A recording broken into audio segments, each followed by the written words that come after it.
Hello and welcome to the Discover History YouTube channel, and tonight is the 11th of August, and as we have said previously, if you're following our run up to the Battle of Worcester, which was fought on the 3rd of September 1651, we're currently on, famously and accurately, the 11th of August. So let's turn back the clock. The 11th of August 1651.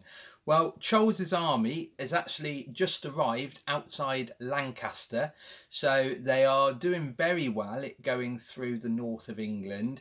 And obviously, because Cromwell is given orders, they've had no resistance whatsoever. However, the Parliament army have their orders to shadow them and ensure that they stay on the correct side of the Pennines. In other words, keep them on the western side of Britain. That way, there is no way in the world that they'll be able to break through and shoot down into London, taking London. So that's the sort of news for today, really. The other interesting fact is there are reports from the north of England that's making their way to Cromwell, stating that the Royalist army are plundering their way through the country, which everyone expected anyway. So all those northern towns, even the little villages and hamlets, are very, very worried, because even though the main army is snaking down towards London, there are small foraging parties leaving the main army, and they're the ones that are, in a way, looting the countryside, stealing the crops in the field. And you have to remember, it's August, so the crops are almost ready to be brought in. So there's nothing worse. You've spent a whole year looking after that corn, for example. You've sown it, you've cared for it, it's been rained on, the sun's been out on it, and it's going to be taken by Scottish invaders. So it's a terrifying state of affairs. Today, we see it as some soldiers scrumping the odd apple, for example. It's a bit more than that. When you've got about 10,000 men all needing food, and their supplies are a long way away back in Scotland, you can imagine, to anyone working the land, not necessarily the landowner, but even the agricultural labourers, it must have been terrifying. You can imagine living in a tiny little cottage, let's say somewhere in Lancashire, and your dog starts barking one night, 3 a.m. for example, and you look out your window and there's 5 or 6 Scotsmen armed with muskets, for example, and they're stealing your chickens. So it must have been an absolutely terrifying thing. What is interesting as well is Cromwell did a lot of news stories that was sent around very, very quickly. In other words, reports that he wrote up were being printed very, very quickly. Some people say his propaganda machine was just as good as his new model army. In other words, people in the north was being told this plundering was going on all day, every day, 24 hours a day, 7 days a week. So you can imagine it's putting people, it's making people very unnerved, really. They're very, very paranoid now. And in a way, that's helping, because Cromwell needs his militias to get bigger and bigger and bigger. So if you've got a worry about plundering Scotsmen, taking your chickens or your cows and things like that, or more importantly, things like horses, then you can imagine you would hear the local militia are forming, and you would probably go, well, I'm going to join that because I want to make sure I can defend my family and defend England from this Scottish invader. Now, this plundering that's going on as the Scots are making their way south is completely different to the new model army. Now, everything we've spoken about so far when it comes to the soldiers being the Royalists, and as I said, it's mainly a Scottish army. There's a few Englishmen in it, really, but it's mainly a Scottish army that's made up predominantly of Lowland Scots and some Highlanders as well. But what I'm going to look at now is the new model army. Now, if you think back to a day or so ago, we looked at the Parliament militia, these trained bands. Well, this is what the Parliament new model army would have looked like. So these are the professional soldiers within the Parliament army. So what you have to remember is Lambert's got 4,000 new model army cavalry shadowing the Royalists pretty much right behind them. And then we've got Harrison bringing together all the militias in the north. But you have to remember, Oliver Cromwell personally is with his new model army, and they are marching down the eastern side of the Pennines. So they're parallel, and they are also getting bigger, but it's predominantly the army that was in Scotland. The new model army was the only professional army Britain had, and they were formed technically in the winter of 1644 and the spring of 1645.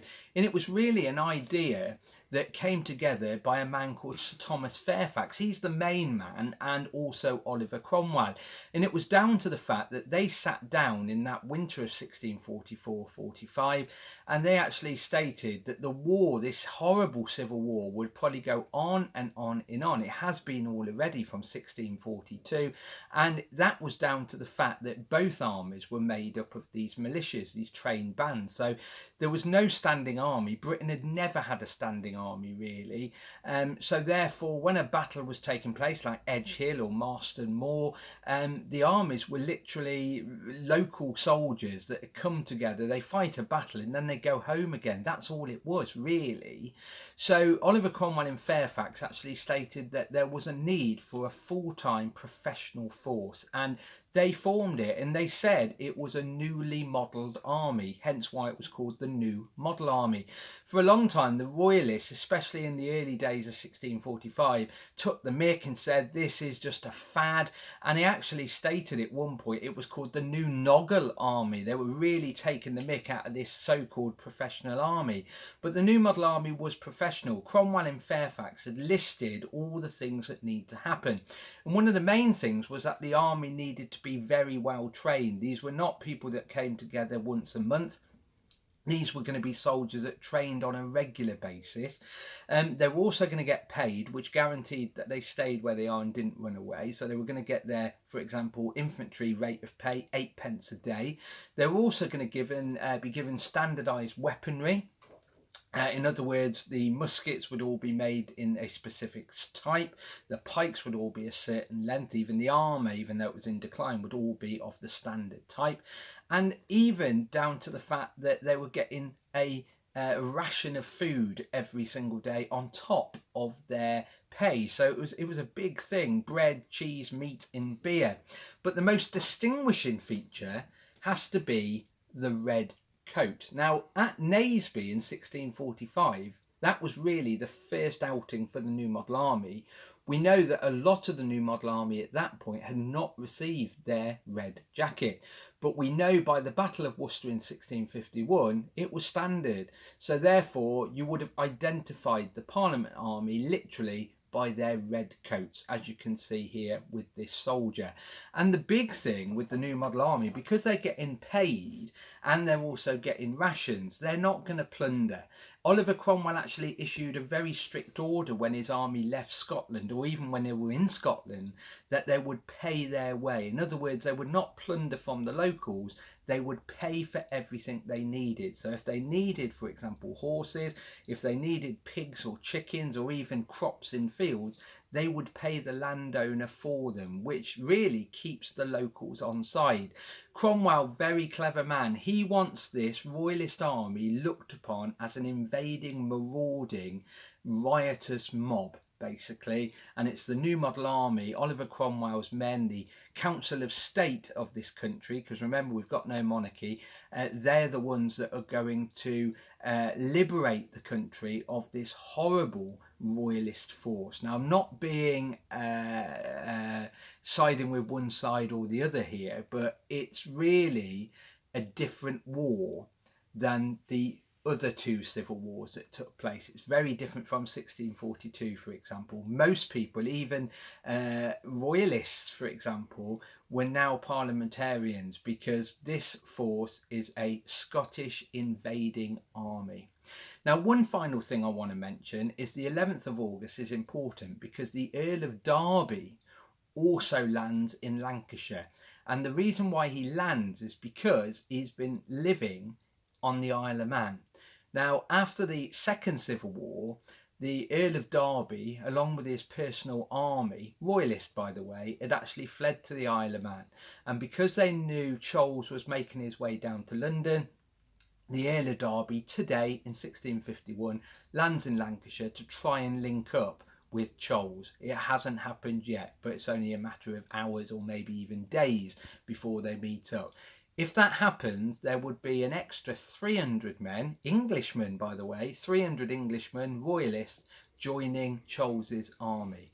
But the problem is, even though the royalists may be having the odd few men joining, the Parliament army is pretty big. The New Model army is big, professional, and moving down the eastern side of the country. And what you have to remember is there is a professional New Model Army cavalry shadowing the royalists down as well. It's going to be quite an epic battle. But like I said, at the moment, there's not much in it. Royalist and Parliament forces are about 10, maybe 11 or 12,000 strong now. It's getting bigger, really. But without spoiling it, by the time the Battle of Worcester comes along, the Parliament army is pretty big. And that's because the militias have been mustered and they've been brought together in one big body to fight. So the 3rd of September 1651 is not that long away. It's the 11th of August now, and hopefully that's updated you to where we are in the run-up to the Battle of Worcester. Anyway, on that note, stay safe and we'll see you soon. Bye-bye.